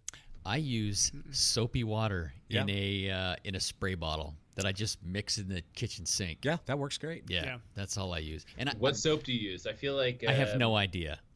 Palm Mahler. Dish soap. Kroger brand. Whatever's sitting next to the sink. But for my chain and my drivetrain, I use a degreaser. I spray the chain and the cassette and the pulley wheels with a degreaser. Yeah. And there's a Simple Green makes one, and Muck Off makes one. Yep. I have a degreaser as well. Those are the 2 things I use. Yeah, I have a good citrus degreaser that I've used for a long time that I like. It's made by Zepp. It's got like an orangey smell to it. I also am a big fan of using isopropyl alcohol. I think that's a good way to get extra grease off, to get those last little bits off. But a lot of times once you're done doing that, the next thing people go to do is put lube on their chain. Unless you're using a wax-based lube, like a Squirt. I think a lot of us, probably all of us, use Squirt. Matt, you still using Squirt? Oh, can't hear you, Matt. Yeah, no, I'm good. Okay. Yeah, I've been using Squirt for a long time, and I still tend to use it. I think there's other options. I love waxing a chain. It just takes so much time. Yeah. So yeah. I'm gonna at some point, maybe this summer, like I'll set it up and wax it, just because I really love like the feel of the chain when it's waxed. It's just such a nice, clean way to take care of your bike. Sweet. A lot of people though use just a conventional lube, and they'll put a ton of it on there thinking that more is better, and they'll even put it on without cleaning it first, so it just kind of builds up. But what you need to do is, before you put that on, clean your drivetrain really well. Get all that crap off the chain, put the lube on, let it go a few revolutions, but you really only need that lube to get down into the pins. And once you know that that's there, grab a towel, put it around the chain again, and wipe off the exterior part of the chain so that you don't get a lot of that road buildup. So that's another little tip that a lot of people don't really recognize or understand, that what's going on there to cause your drivetrain to slow down. YouTube videos. What's nice, you learn that stuff. Absolutely. Any sort of wax stuff will flake off, which is nice. But I ran into a problem, and hopefully my wife doesn't listen to this podcast, but I was riding the rollers inside, and I had like gross black flake stuff come off and onto our carpet. and I can't figure out how to get it out. I'm probably gonna have to use a degreaser on the carpet, I think, to try to get. Anyway, it's not much. It's like these little spots, but like if you guys are familiar, it's like you try to rub it out, and it just turns everything black. Do you have your rollers just sitting straight on top of the carpet, or do you have a mat? No, I have a yoga mat. Oh, really? Still got on there. Yeah. All you need, Matt, is a larger area rug to cover the stain on your carpet. My wife's like, we're getting rid of the carpet in our house anyway, so maybe I should just be like, yeah, maybe we need more bike grease in our carpet. We'll get rid of it. Right on. Performance-wise, let's talk about how much performance is gained from a clean bike. Do you guys know off the top of your head like how many watts you're gaining or saving from a clean chain compared to a gunked up one? I know Matt's done a lot of the Free Speed Friday stuff that he used to do on his channel all the time, and he's looked into a lot of the benefits that you get from a properly waxed chain, if I'm not mistaken. Can you give us kind of like just a general idea as to how much better the bike is going to perform if it's clean and functioning? Well, so clean is hard to put a number on because there's so many. I mean, Jake, you've seen bikes that literally like probably won't even turn. Yeah. I mean, if you can imagine putting watts into a bike through the drivetrain, that's going to make a huge difference. If it's mucked up and dirty, then you really can't measure just saying like a clean bike versus dirty bike, just because dirty is such a relative term. However, what they have done is looked at like completely clean drivetrains, and then they've tried different lubricants on them to see what the differences are. And there's sometimes as much as 10 to 12 watts difference between different types of chain lubricants. And so that's clean drivetrain, and then trying different lubricants and comparing them to others. And so that's crazy. But tends to be that paraffin wax-based lubricants tend to perform the best. And so there's real value to kind of just switching your lubricants out to something different. But I can imagine that something that's really mucked up that, is really gross, that you could definitely lose 10 to 20 watts, which is a lot to be powering through. I mean, that's just crazy to me that like, hey, take 5 minutes and clean your bike, and you could get basically what some people might get in a year, 20 watts worth of performance increase with all of their hard training. Just clean your bike. I mean, that's crazy. Yep. Crazy. So some pre-ride maintenance tips. You guys kind of went through all your stuff real quick, and I made a little list here. I didn't get into it quite yet, but yes, air up your tires, visually inspect your tires. The last thing you want is to have a blowout, because it sucks sitting on the side of the road. But you also get into some like situations where if you're railing a corner at like 20, 30, 40 miles an hour, you don't want to deal with the tire blowing out. That's just not going to be happy times. So make sure that you're not dealing with some old tires that have cracks, or that's why you want to check and see if there's a slit in there, or like that stuff can go at any point in time. And like I told the story of like I rode on the bike with a slit. I shouldn't have done that. That was bad. That's like, all right, you knucklehead, you know better than that. Yeah, but that's the hard thing is like you see something. So this happened to Sean Henry, who's a listener of the channel. Yeah. He's like slight slit in the tire. He's like, should I ride it? And I'm like, I would go ahead and order new tires, but then I would probably go ride it. Like, because it all depends on how bad it is. Like if there's the tube showing pushing through the tire, then yes. But it's kind of like some of those things where you're like, maybe I might be able to get away with another couple rides on this. Yeah, I totally agree with you. I'm thinking back when I looked at mine, it was a little bit more. It was an egregious slit. It was like I should not have probably been riding that, and that's completely me. It was a brand new tire, so you didn't want to believe it. Yeah, it's like no. It's hard to tell though. It's hard to know like when you should, because there's so many borderline cuts on little tires. Yeah. You guys talked about the quick release, and again, this is the 5 things. Like, make sure that your quick release and your through axle is secure and tight. There's people that will come in like it's not shifting right, and like you look at the quick release and it's open and it looks like it's closed, but they didn't even like properly lock it down. And you lock it down, and all of a sudden the bike's shifting right. And well, make sure that that's there for your safety too. I still speculate on this, but I think that's why we lost our good friend Michael Myers. It's possible. It's the only thing after looking at everything from top to bottom that I think makes sense for why he lost control of his bike. And neither here nor there. The point is, check it. Make sure that it's properly torqued down. If it's the the kind that requires an Allen key, make sure that it's properly tightened. If it's the one with the lever on it, and just lock it down. It's not hard to do that. Check your brakes. Rim brakes. Matt talked about the fact that he always checks his rim brakes. Make sure that your wheel isn't it's not out of true. If it's out of true and you've got a spot where it's coming around and it's touching that, that's going to cause your pad to wear unevenly. Plus, it's going to unevenly wear the actual wheel itself. The wheels, because the brake pad is compressing on there, and when you're pulling the brakes, that's how you're stopping yourself. If you don't have, if you have it set up right, it's going to break for a long time, but it's still going to wear out over the course of time. Your wheels are going to there's actual like little spots on there where you can check like the wear indicators. Like your wheels will get to the point where like if it's carbon fiber, it can actually cause them to crack and be done. Or the alloy wheels, it'll get to the point where the walls are too thin and the tires can actually fail, or the wheels can fail. Yeah. So you got to make sure that you're checking that little hole on there, making sure that they stay true, and that's all fun and well.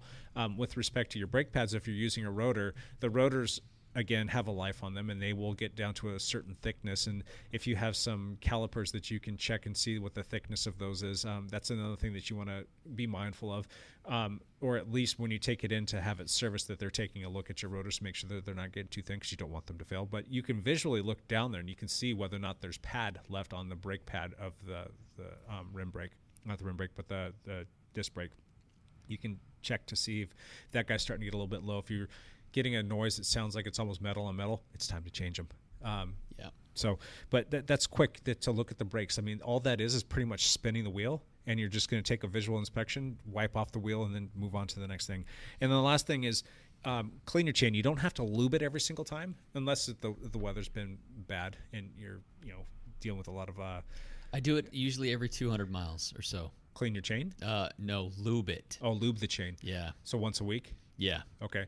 I probably do mine a little bit more frequently. I definitely will wipe it down. It's not hard just to put your hand around the chain with a terry cloth towel and backpedal a few times just to get the junk off there, knowing that it's still lubed on the inside. But that's actually not a bad idea, looking at it from a miles perspective, just once a week, though, as long as it's not making noise. But I'll usually do mine every 2 to 3 rides in the summertime. Wintertime, it's every single ride I clean it. Yeah. So... All right, my last question, and this is getting a little bit long, sorry. Are there any tools that you guys think that everybody should have? I think we kind of got into this a little bit, but I wanted to make sure that that we have a solid list for our listeners to know, like, all right, I don't have this and I need to have it in my tool bag or on my workbench so that I can basically do the basic things to my bike. Is there a list of things that you guys have? We should probably start with like basic. So you should have tire lever, an extra spare tube, like things to be able to change a tire. Yep. Then getting into things that are a little bit more specific. The chain checker thing that we mentioned earlier, those are cheap. They're cheap and they're easy. Yeah, they're like anywhere from $10 to $15. I highly recommend you get one of those. Yeah, something like that. I love being able to change cassettes, and so that does require having a couple of tools. Yep, the lock tool. Yep. Yeah, the lock nut tool piece for the cassette itself, but also like a chain whip. Yep. That's the coolest bike tool name there is. Chain whip. Chain whip. Get it for the name. Buy it for the name. Keep it for the experience. Yeah. I think everybody needs a set of Allen keys. I mean, that's pretty much. Yeah. You have to. And then a lot of bikes now, it's a lot more of the SRAM stuff, like having a Torx set too. It's kind of like an Allen key, but it looks a little bit more like a star. Yeah. Having those in there as well, just so that you can make sure that you're able to tighten your stuff up. But what I highly recommend people get, especially if you're riding a carbon fiber bike, own a torque wrench. You don't have to get the super expensive one, because there are torque wrenches. If you go buy the Park one, ones. yeah, it's over $100 for one of their torque wrenches. But you can get a pretty cheap one just for making sure that your seat collar is properly torqued, making sure that your stem is properly torqued. Little things like that. That's important, because you don't want to over torque and break the carbon fiber, and you don't want to have it under torqued and have it like rotate on you, Lance. Yep. I've done that. Yeah. So anything else? Oh, a cleaning brush too. I think that's pretty important. Yeah, that's nice.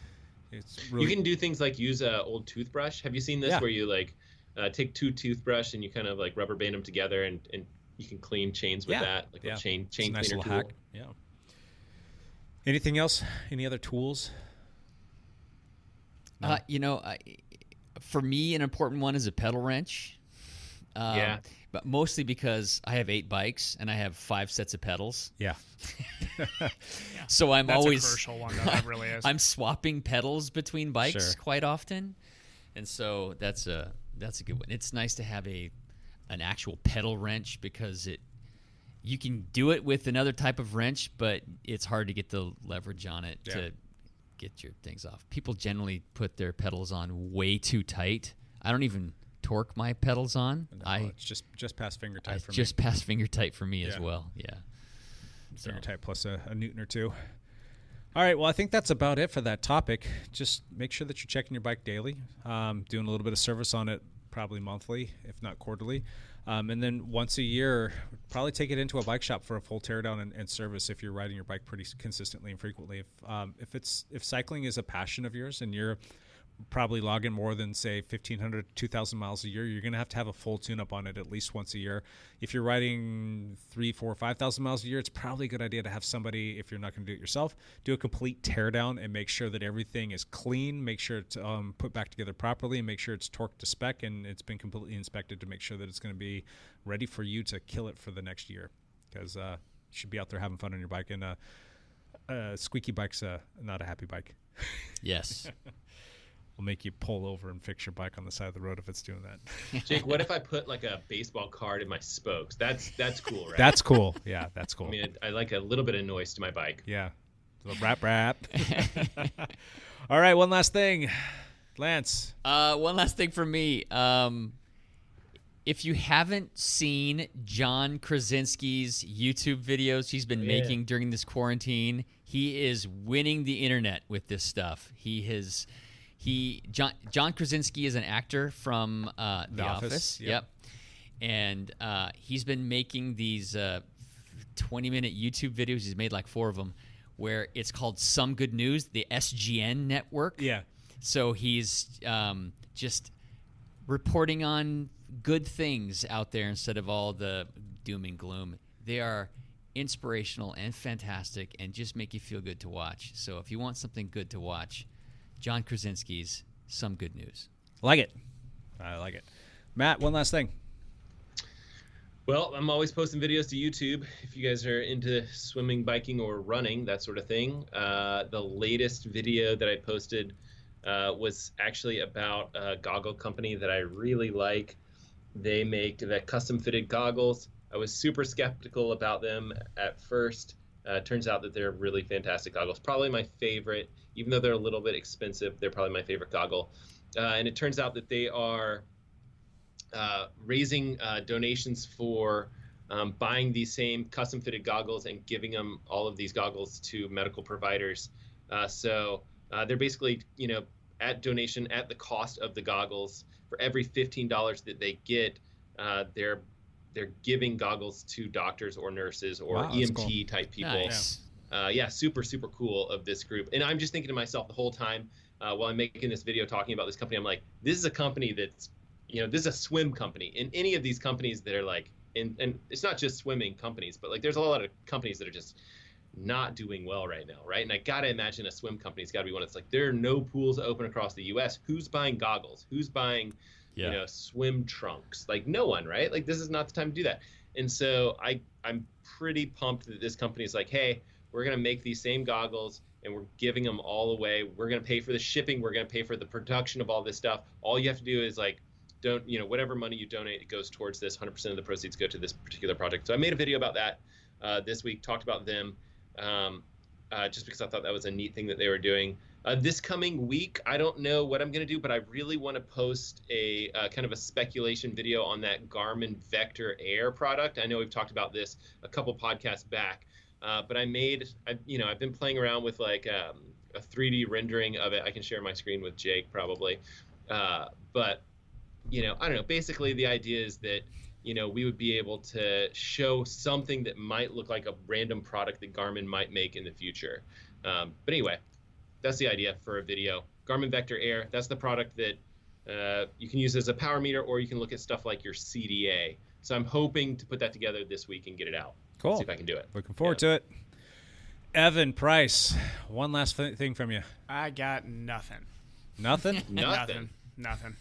You haven't seen anything cool this past week? Maybe no. A QOM attempt on Mount Lemon or something like that? Actually, yeah. Watch Paula Finley go after Paula Finley and Heather Jackson together on Eric Lagerstrom's YouTube channel. That was a lot of fun to watch.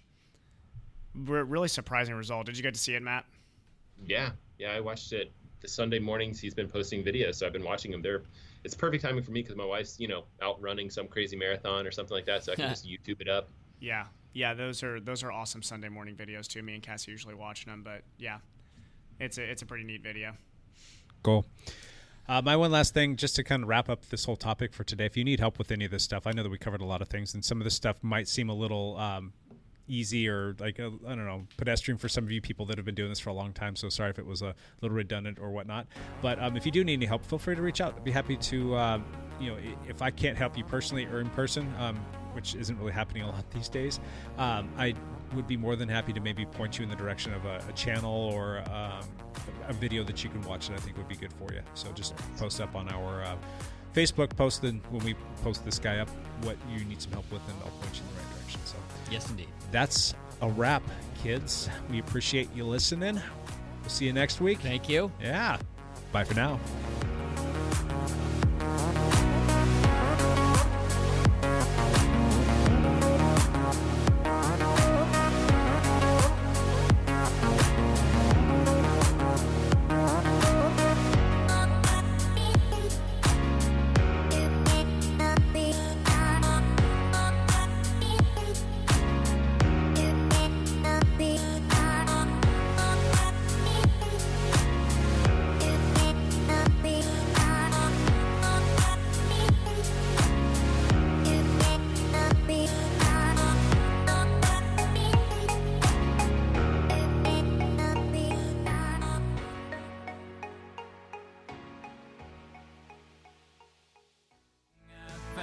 Most problems in life ain't hard to sort out. Yeah, all it takes is some WD-40 and duct tape.